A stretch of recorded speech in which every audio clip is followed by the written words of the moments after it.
Fréttastofan okkar heitir Garðaskóli Fréttir og við ætlum að tala gasmengun í kringum heiminn og við erum Böðvar og Ágúst. Gasmengun stórt vandamál í heiminum í dag. Loftið sem við öndum að okkur ekki eins hreint og það ætti að vera.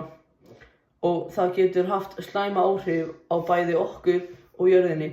En hvað veldur þessa mengun? Hvað eru áhrifin og hvað getum við gert til að laga það? Ágúst að skoða málin. Við heiti Ágúst. Afleiðingar gasmengunar geta verið mjög slæmar bæði fyrir heilsu og umhverfi. Ef við öndum að okkur menguðu lofti eins og frá bílum og verksmiðjum getur það valdið öndunarvandræði, astma eða öðrum lungnasjúkdómum. Fyrir fólk með veikleika eins og börn eða gamalt fólk getur gasmengun verið enn hættulegri. Á umhverfi hefur gasmengun líka slæm áhrif. Koltvísýringur sem losnar út í lofti eina ástæðan fyrir því að jörðin hlýnar, sem getur haft áhrif á veðurfar og líf á jörðinni. Mengun getur líka valdið súrri úrkomu sem skemmir plöntur og dýralíf. Svo það líka efnahagslega því ef fleiri verða veikir vegna mengunar þarf að eyða meiri pening í heilbrigðiskostnað. Þetta getur haft áhrif á samfélag okkar og lífsgæði allra. Gasmengun því bara eitthvað sem við ættum að taka alvarlega, heldur verður að draga úr henni til að vernda bæði okkur heilsu og umhverfi. Það samt bara ekki verksmiðjur og bílar sem valda gasmengun. Landbúnaður líka stór hluti af vandanum.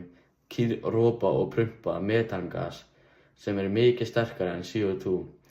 Í að hita upp jörðina einnig losar áburður landbúnaðar hláturgas sem enn verri lofttegund fyrir loftslagi. Svo það skógareyðing. Þegar tré eru höggvin niður þá losnar CO2 út í lofti sem hefðu annars geymt. Hvað gerist út af gasmengun? Hvað gerist út af gasmengun? Gasmengun hefur slæm áhrif á okkur öllum. Þegar við öndum að okkur menguðu lofti getur það valdið öndunarvandamálum eins og astma og lungnasjúkdómum. Það getur líka aukið líkur á hjartasjúkdómi. Það ástæðan fyrir því að sumir dagar í stórborgum eins og Beijing og Delhi svo mengað að fólk beðið að vera ekki úti. Það samt ekki bara við sem þjáumst. Gasmengun hefur líka áhrif á náttúruna. Þegar brennisteins og nítrósós blandast við rigningu getur það nú myndað súra rigningu sem skemmir tré og drepur fiska í ám og gerir jarðveginn lélegan. Og ekki gleyma loftslagsbreytingum. Allar þessar menganir lofttegundir að valda hnattræni hlýnu sem leiðir til þess að jöklar bráðna, sjónmál hækka og veðri öfgakenndar. Hvernig getum við lagað þetta, Böðvar? Við getum laga þetta með því að minnka gasmengun þurfum við að breyta hvernig við lifum. Við þurfum að nota minni jarðefnisneti og meira hreina orku eins og sólar- og vindorku. Rafmagnsbílar líka góð lausn því þeir menga miklu minna en bensínbílar. Við gætum minnkað gasmengun með einnig gætum við borðað minna kjöt því minna kjöt þýðir færri nautgripir og minni metangas. Við gætum líka plantað fleiri trjám því þau hjálpa með að hreinsa loftið. Svo getum við líka öll reynt að minnka mengun með því að hjóla eða nota strætó í staðinn fyrir að keyra og nota minni rafmagn heima í okkur. Við kunum byrja með gasbílar. Þeir geta mengað 5,2 tonn af gasi upp í jarðhjúpina.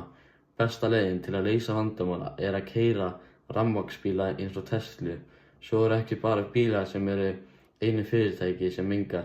Verksmiðjur brenna mikinn jarðbensín og besta leiðin til að leysa þetta að nota meira rafvélar. Þegar verksmiðjur að skipta yfir í rafvélar þeir ekki bara minnka mengun heldur rafvélar ódýrara heldur en gasvélar og þeir nýtast lengur. Gasmengun í heiminum mest út af okkur sjálfum. Við brennum allt of mikið jarðeldsneyti eins og olíu og kol fyrir orku, bíla og flugvélar sem sleppir slatt af mengun lofttegundar út í andrúmsloftið. Svo verið að höggva niður skóga sem annars hjálpa til að taka upp CO2.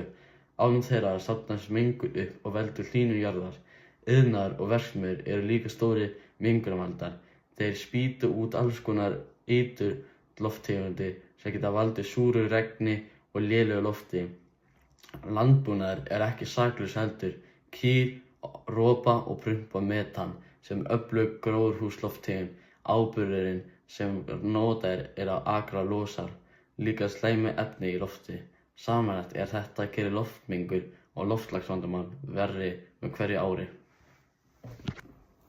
Gasmengun ekki eitthvað sem við getum bara hunsað. Hún að valda skaða á heilsunni okkar og jörðinni. Við verðum að gera eitthvað í þessu áður en það verður allt of seint. Ef við vinnum saman og tökum skrefi í rétt átt, getum við bætt ástandið. Það ekki of seint að laga þetta, en við þurfum að byrja núna. Takk fyrir að hlusta fréttirnar með mér og Böðvari. Við hlökkum til í næstu fréttinni. Takk fyrir.